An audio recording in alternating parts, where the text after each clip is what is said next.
Hey, shalom, shalom, shalom, shalom. Hey, Tawadi Yahabai Shem Yahweh. I'm just coming back at you with another lesson, bro. This is why we got to be out here. We got to be teaching. Brothers, stay focused. There's a lot of demons out here, man. Stay focused, stay centered on Yahweh Shai. And this lesson's going to be like an encouragement, right? Encouragement for the brothers, right? Concerning Daniel the prophet, right? And Daniel the prophet, what was he known for? Prophesying. And he had a whole load of wisdom, but he got thrown into prison. We're going to go into it, Baba Kashar, Daniel's 6th chapter. We're going to do a couple more lessons, then we're going to get out of here because the paparazzi are onto me. Let's go to Daniel 6. It pleased Darius to set over the kingdom 120 princes, which should be over the whole kingdom, and over these 3 presidents, of whom Daniel was first, that the princes might give an account unto them. And the king should have no damage. Right? Then this Daniel was preferred above all the presidents and princes. So here it is, Daniel's in captivity. He's still preferred over what? The princes. Because an excellent spirit was in him, and the king thought to set him over the whole realm. So what does this mean? Set him over his whole kingdom. Kingdoms deal with realms as well. When you go to a different nation, country, you know that's a different realm, right? Then the presidents and princes sought to find occasion against Daniel concerning the kingdom, but they could not find none occasion nor fault. So they thought, all right, the princes never liked it. The rest of the people, obviously, jealousy, envy there, right? Anytime you get envied, there's always an accusation or someone trying to bring you down. That's what envy does. But they could not find none occasion nor fault, for as much as he was faithful, neither was there any error or fault found in him. Then said these men, we shall not find any occasion against this Daniel, except we find it against him concerning the law and his power. So they were ready trying to get Daniel. Then these presidents and princes assembled together, and the king, and said thus unto him, King Darius, live forever. All the presidents of the kingdom and the governors and the princes and the counselors and the captains have consulted together to establish a royal statute and to make a firm decree that whosoever shall ask a petition of any god or man for 30 days. So they knew they could get him concerning prayer, because they knew Daniel was praying. That's why they sent a petition. Whoever is praying within the days of 30 days, save of thee, O king, he shall be cast into the den of lions. Now, O king, establish the decree and sign the writing that it be not changed, according to the law of the Medes and the Persians, which altereth not. So they wanted this in print. This how demonic they were. Wherefore King Darius signed the writing and the decree. Now when Daniel knew that the writing was signed, he went into his house, and his windows being open in his chamber toward Jerusalem, he kneeled upon his knees 3 times a day, and prayed and gave thanks before his power, as he did aforetime. When these men assembled and found Daniel praying and making supplication before his power, right? When they came there and spake before the king concerning the king's decree.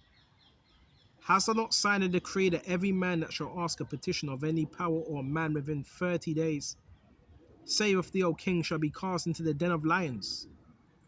The king answered and said, the thing is true. Remember, because they got that decree signed. According to the law of the Medes and the Persians, which altereth not.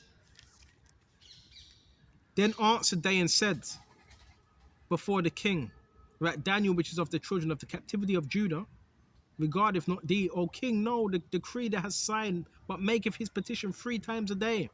So now they were looking at Daniel like, well, he's still praying. Well, we just signed a decree for him not to do that within, 30-something days? Then the king, when he had heard these words, was sore displeased with himself, and set his heart on Daniel to deliver him. And he labored to the going down of the sun to deliver him. Then these men assembled unto the king and said unto the king, no, O king, like the law of the Medes and Persians, is that no decree nor statute which the king established may be changed. Then the king commanded, and they brought Daniel and cast him into the den of lions. Now the king spake and said unto Daniel, Thou power, whom thou servest continually, he will deliver thee. And a stone was brought and laid upon the mouth of the den. And the king sealed it with his own signet and with the signet of his lords, that the purpose might not be changed concerning Daniel. So that he couldn't change it, even though the king wanted to. There was a signet.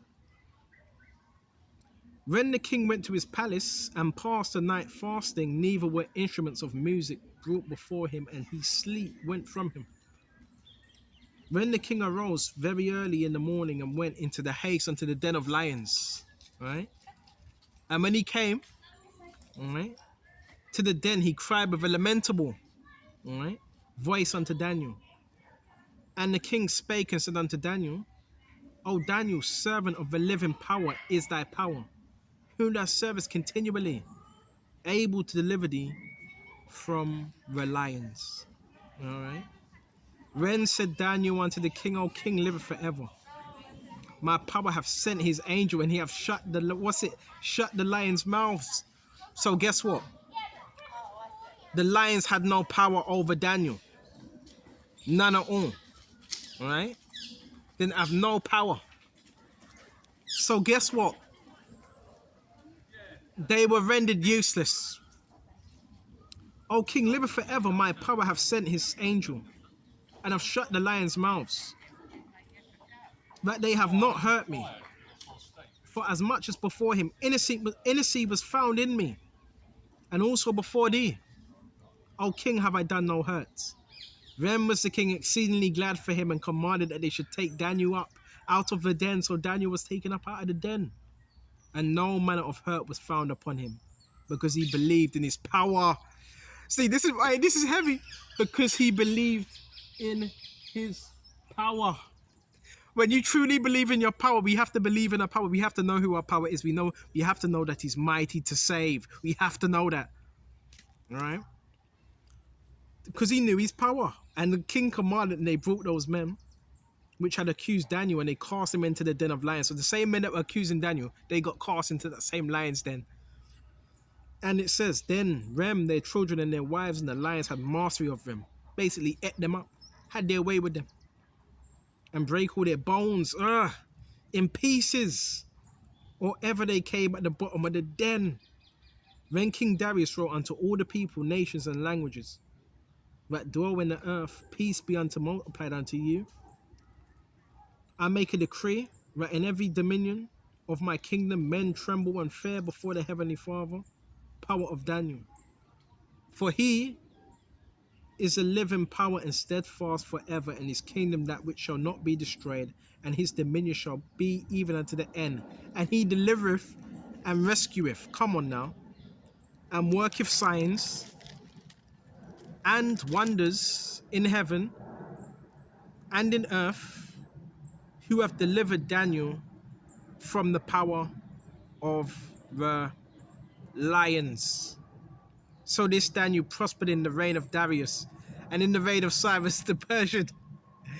So you see, right, how you have prophets in positions in different kingdoms of captivity, still prospering in some way, in the wisdom and the knowledge of Yahushua, still being obedient and still being rescued no matter what. The power of the Lord Yahushua cannot be denied. You cannot deny that. So now we're going to go to Psalms now.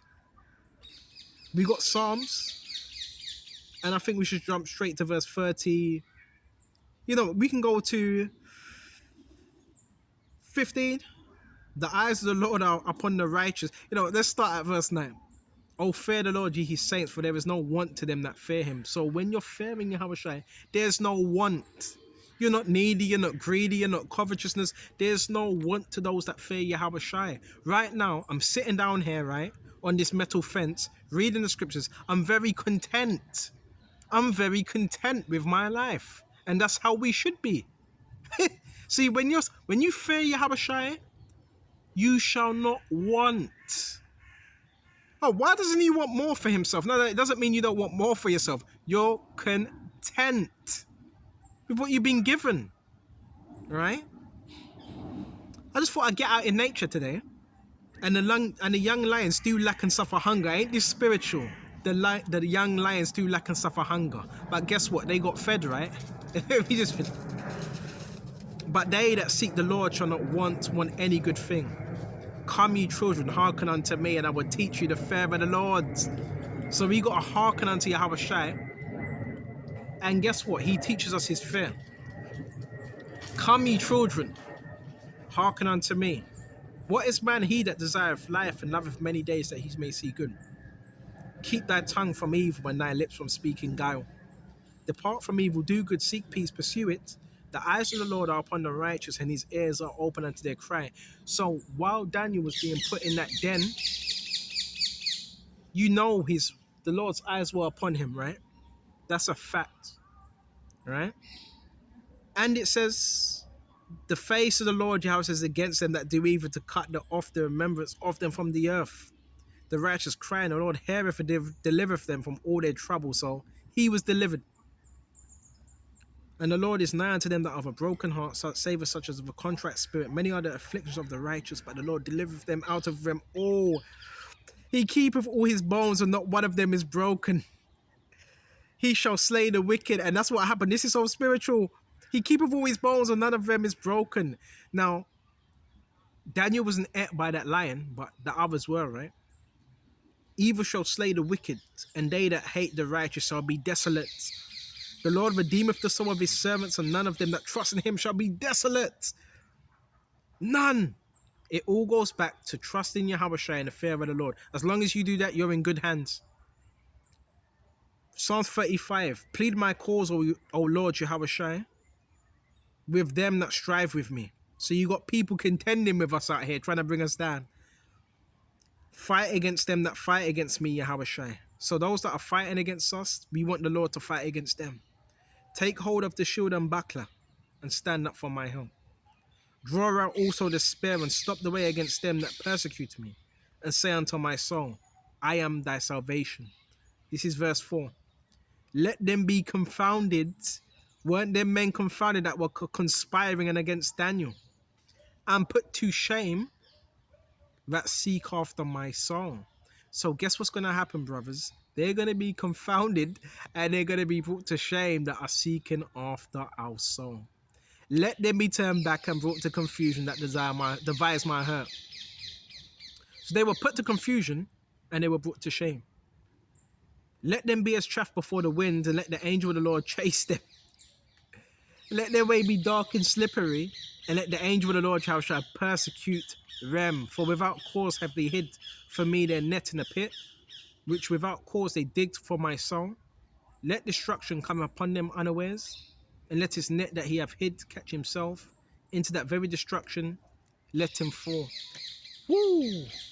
So I'm going to shut off here. And Lord willing, this was edifying, but this is a faith booster of how the Lord Yahweh Shai delivers his men from evil. All evil. Right? So I'm going to shut off here. Lord willing, this was edifying. And until the next time, Shalom. Shalom.